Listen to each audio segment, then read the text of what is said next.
Contra a mulher no Brasil são assustadores e aqui no Maranhão eles assustam mesmo. O Maranhão lidera o ranking de feminicídio em toda a região Nordeste. E houve um crescimento nos meses de março e abril deste ano, com relação ao ano passado, de mais de 133%. É sobre isso que nós vamos conversar agora, porque a gente está aqui com a representante da Frente Parlamentar de Combate ao Feminicídio, a deputada Daniela Tema, que veio tomar café comigo. Bom dia, deputada. Bom dia, Elda. Seja muito bem-vinda. Poder estar aqui com você. Prazer é nosso em recebê-la. Estamos diferentes, está tudo diferente, mas a gente continua conversando do mesmo jeito.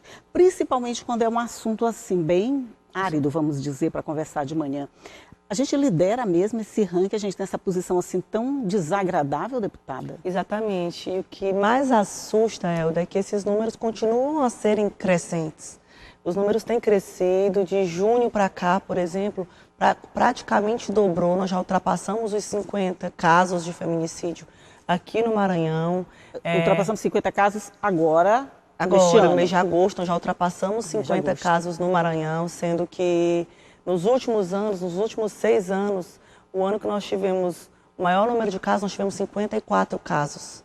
E agora nós ainda entramos agora no mês de outubro e já ultrapassamos 50 casos. Então é realmente preocupante, alarmante. Assustador mesmo, né? E a gente não pode ficar parado diante desse cenário, nós precisamos agir, fazer algo. Pois é, porque no primeiro semestre a gente teve 28 casos. Vamos dizer, um número relativamente comportado. 28 casos. Mas agora, de julho para cá, o que aconteceu? A coisa perdeu o controle? A pandemia está passando, está trazendo efeito diferente? O que aconteceu, na sua opinião, deputada? É justamente isso que nós estamos buscando descobrir para poder agir.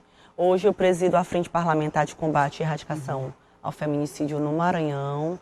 Nós temos feito grupos de trabalho, temos tido reuniões semanais, temos discutido e debatido com órgãos que acompanham diretamente esses números, como o Tribunal de Justiça, a Delegacia do Feminicídio, Delegacia da Mulher, Secretaria da Mulher, entidades representativas também de mulheres. A gente tem levantado essa discussão e esse debate para tentar chegar a um consenso, descobrir o que está acontecendo e agir de forma efetiva onde está o problema. Não dá para perder mais tantas mulheres aí para o feminicídio, para a violência. Pois é, porque a gente fala tanto sobre o feminicídio, sobre essa questão da violência contra a mulher.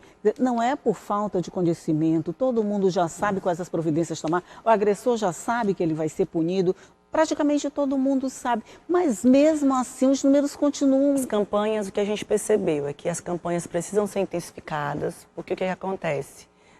Durante esses debates, essas discussões, nós observamos que a maior parte, cerca de mais de 90% das mulheres que são vítimas de feminicídio, elas não estão sob medida protetiva.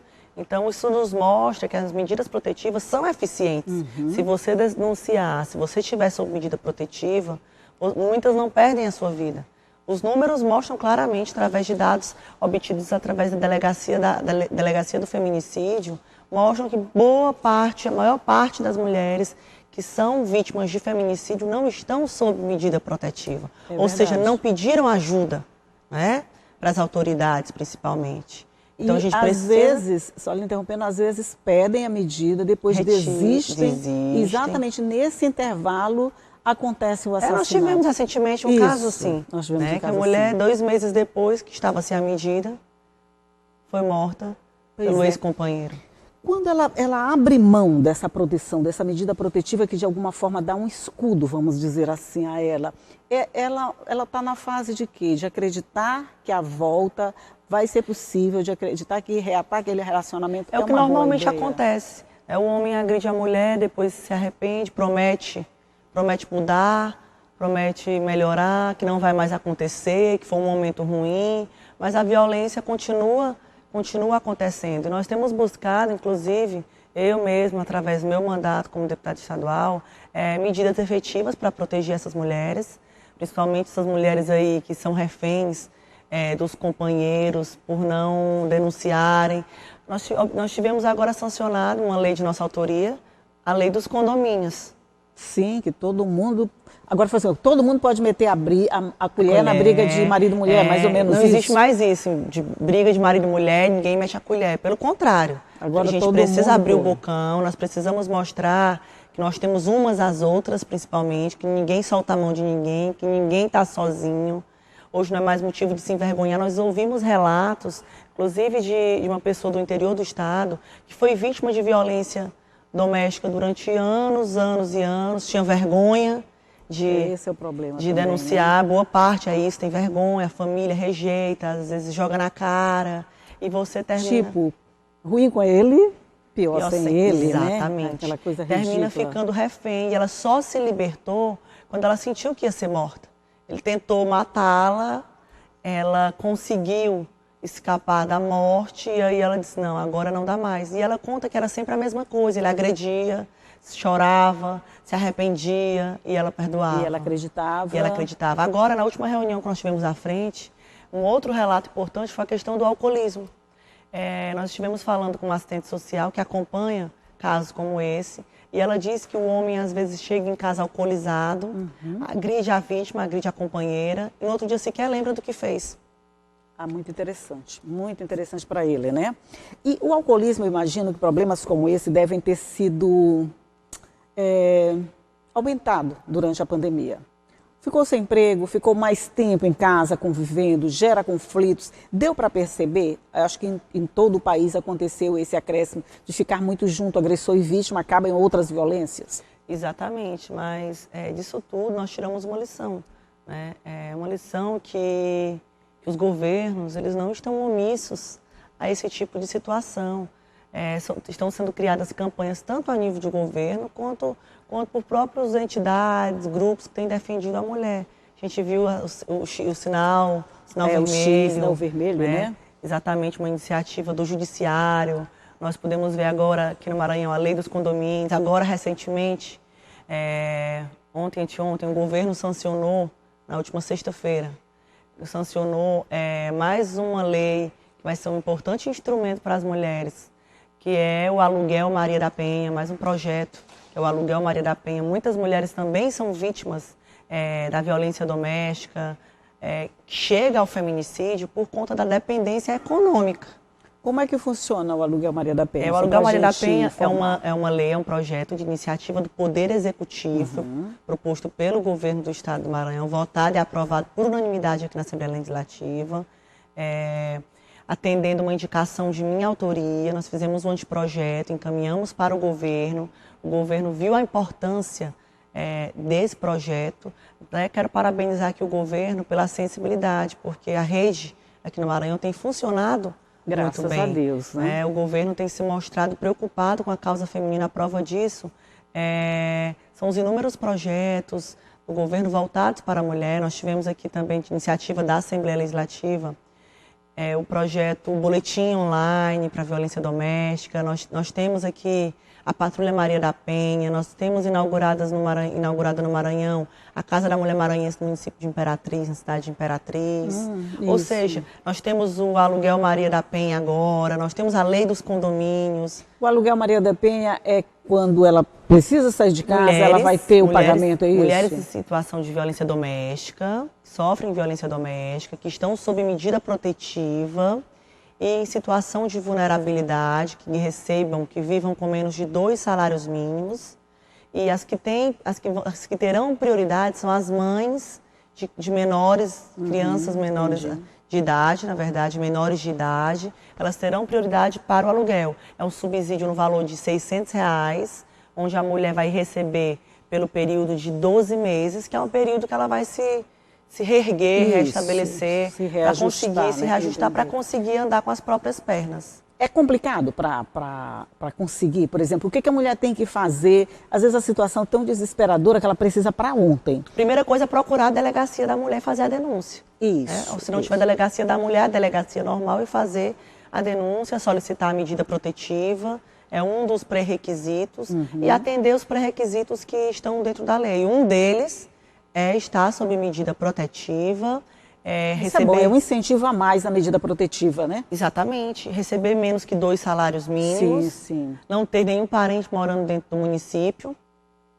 E caracterizava um lugar para onde ela podia pedir Exatamente, socorro, né? é para a mulher poder sair de casa, porque nós sabemos que a dependência econômica, não ter para onde ir, principalmente nós que somos mães, nós sabemos que nós colocamos a família em primeiro plano, lugar, os né? filhos em primeiro plano. Você se sacrifica para eles não Como é que eu vou sair de perderem? casa se eu não tenho para onde ir com os meus filhos? E aí o governo está dando essa mão amiga para que a mulher possa sair, se afastar do agressor e ter um lugar, um teto para ficar embaixo. Entendi. Entendi. Como o assunto é bem complicado e é bem extenso, nós vamos fazer um rápido intervalinho. Vamos tomar um cafezinho. Agora a gente quase que só toma café, deputada.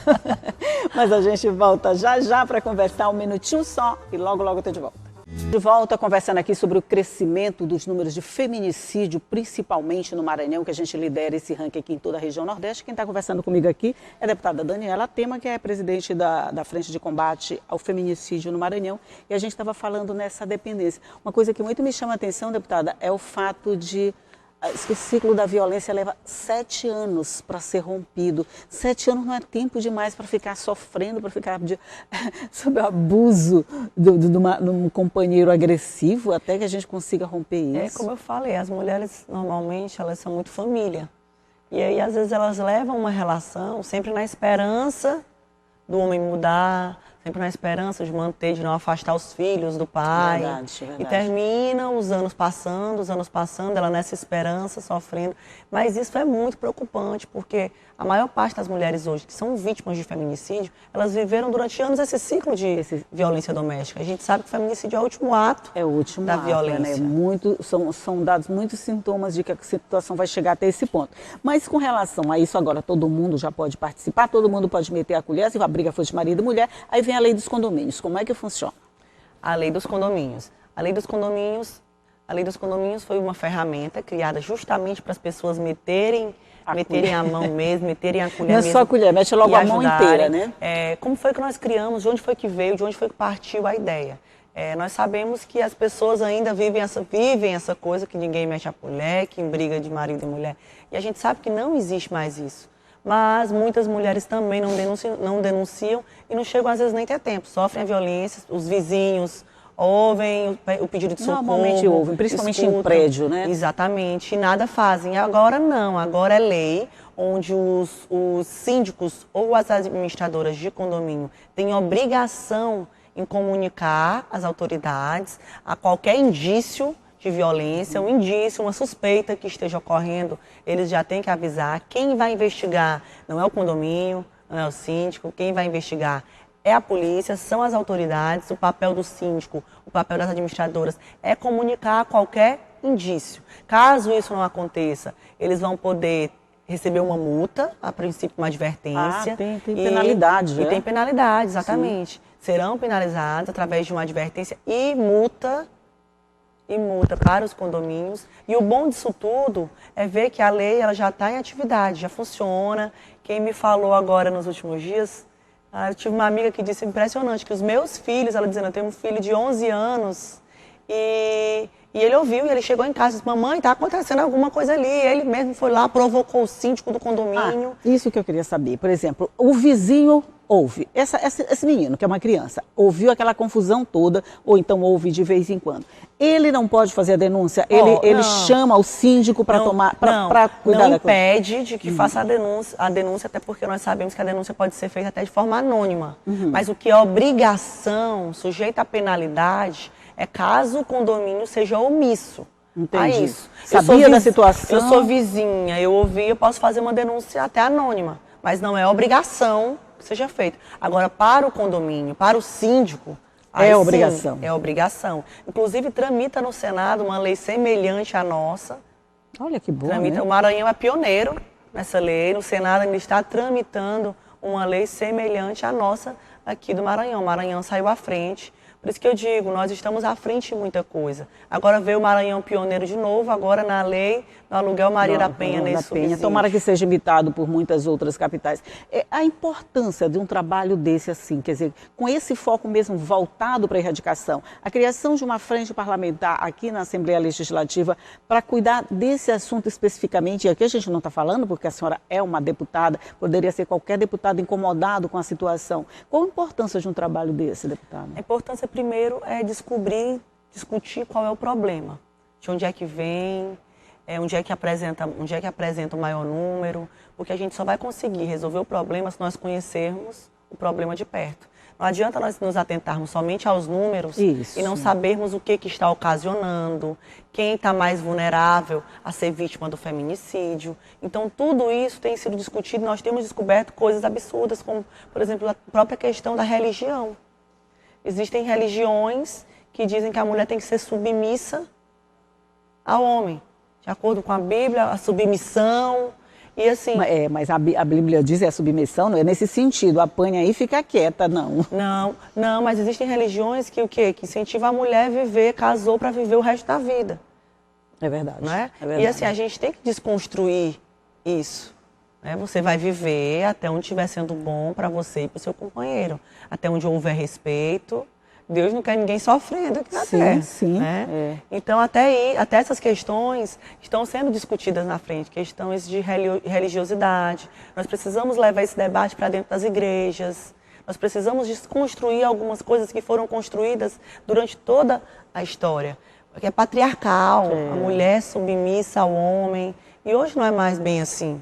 Nós sabemos que a realidade é bem diferente. A gente está falando em aluguel social, em vários pontos que pegam bem as mulheres mais fragilizadas economicamente, mais dependentes financeiramente, mas a violência doméstica, ela não tem muito assim esses nichos não, né? Ela é democrática, ela atinge todo mundo. Ela atinge sim. A prova disso agora, durante a última reunião que nós tivemos à frente, onde participou o desembargador Cleones, ele disse que dentro do Tribunal de Justiça tinham companheiras, colegas que eram vítimas e que ninguém sabia porque ela não tinha coragem de falar. Pois é, nesse caso vem a vergonha, né, de dizer eu passo por essa situação. Tudo isso precisa ser trabalhado, a informação precisa ser levada, a segurança precisa ser dada para essas mulheres. Não é vergonha, vergonha é você se manter às vezes no ciclo, você tem que sair do ciclo de violência.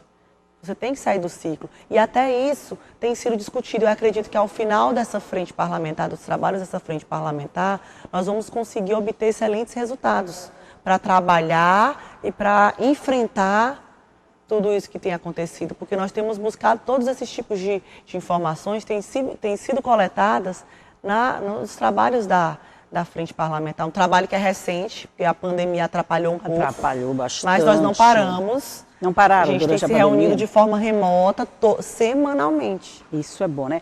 A frente, ela tem um período de trabalho pré-determinado? 2 anos. 2 anos. Mas a gente tem mais um ano pela frente. Exatamente. Então, assim, agora que nós demos início praticamente aos trabalhos que poderiam estar avançados, a gente, infelizmente, nós tivemos que nos reinventar. Não paramos, mas poderíamos estar mais adiantados nos trabalhos. Mas nos últimos 2 meses a gente intensificou para tentar recuperar o tempo perdido aí atrás. Né? Porque, por exemplo, durante o tempo da pandemia foi quando as coisas floresceram mais, agravaram mais. E se o trabalho preventivo, ou nem preventivo, já de socorro mesmo, a pessoa fica sem ter a quem recorrer. Isso não aconteceu. Não aconteceu. E o importante é que nesse período de pandemia, acho que nós nunca produzimos tanto em relação, principalmente em projetos voltados para a violência doméstica, para as mulheres, quanto nós produzimos agora no período de pandemia. Olha que bom, tudo foi tem o um lado boletim bom. online, foi o aluguel Maria da Penha, foi a lei dos condomínios, inauguramos mais uma casa da mulher maranhense, agora no município de Imperatriz. Ou seja, os trabalhos têm sido intensificados justamente pelo aumento do número de casos. Aqui a gente tem uma rede de proteção, de suporte à mulher, que é bem vamos dizer, tem uma trama bem fechadinha, né? Aguenta muita coisa. Isso é comum, todos os estados têm essa proteção assim? Não, como eu digo, o Maranhão está à frente. O que nós precisamos? Nós só precisamos expandir essa rede. Porque a rede está concentrada na capital e em alguns municípios maranhenses. Mas nós precisamos regionalizar isso, para que todo o estado tenha acesso como um todo a essa rede que foi criada principalmente na Grande Ilha. Tem um trabalho porque bastante efetivo, ela atua bem aqui, principalmente na Grande Ilha. Então, o que nós buscamos é justamente isso, é expandir os trabalhos dessa rede que tem funcionado tão bem, tem mostrado um trabalho tão efetivo, expandir para todo o estado, levar ela para os municípios mais distantes que nós temos no Maranhão. Que ficam um pouco desprotegidos, né? Quer dizer, levar esse suporte que a mulher tem aqui na capital, levar para todos os outros municípios, Nós onde todo acreditamos mundo que isso merece. vai ajudar muito a diminuir, a reduzir o número de casos. E quando a gente fala em violência, nós temos batido muito em violência doméstica, mas as mulheres não têm sofrido somente a violência doméstica. São inúmeros outros tipos de violência que nós mulheres temos sofrido. A violência política, a violência moral, tudo isso também nós temos sido. Olha, a gente vai ter que fazer um outro programa, porque a gente bate muito mesmo na violência doméstica, mas essa assim, é só uma ponta do iceberg. Esse iceberg não tem só uma ponta, ele tem várias pontas e todas com a mesma gravidade e que precisam ser enfrentados da mesma forma e com o mesmo cuidado. Então que venham mais leis de condomínio, lei de aluguel Maria da Penha, medidas assim que sirvam de proteção e suporte a essa mulher que passa por violência, qualquer tipo de violência. Deputada, muito obrigado mais uma vez por participar do nosso programa. É sempre um prazer poder estar aqui falando com você, falando com vocês que nos acompanham. Pois é. Levando um pouco mais de informação para as pessoas. Todo mundo precisa de informação para se cuidar mais, para se proteger mais e proteger quem está perto também, né? Agora, já que todo mundo pode participar desse processo de proteção à mulher, vamos aproveitar, gente, vamos participar sim. Vê alguma mulher sofrendo, denuncia, leva a informação para alguém. Alguém vai tomar providência com toda certeza. Deputada, mais uma vez, muito obrigada e bom dia. Obrigada, eu que agradeço, viu, a conversa e o espaço. Bom dia para você aí do outro lado também.